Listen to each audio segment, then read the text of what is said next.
Friends ఇవ్వండి నా 3 మిషన్లు కుట్టే బట్టలన్నీ బయట పెట్టుకున్నాను. అసలు ఇవ్వండి పైన బట్టలు ఆరేసాను. అసలు వాతావరణం ఎంత చల్లగా, అసలు ఎంత బాగుంది. మా ఊరి ఆంజనేయ స్వామి గుడి అసలు ఎంత బాగుందంటే అసలు అంత బాగుంది. ఇదిగోండి ఇంకా ఊడ్చాను, ఇంకా ముగ్గేయలేదు. తొందరగా బట్టలు ఆరేసి వద్దామని పూలు కోసుకొని వచ్చాను.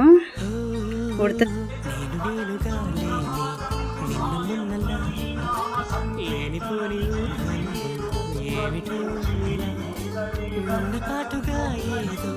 ఫ్రెండ్స్, మా సన్నజాజి చెట్టుకి చాలా మంచి పూలు పూసినాయి. అసలు ఉదయాన్నే డాబా పైకి వెళ్ళి బట్టలు ఆరేయాలని చూస్తే చెట్టు నిండా పూలు.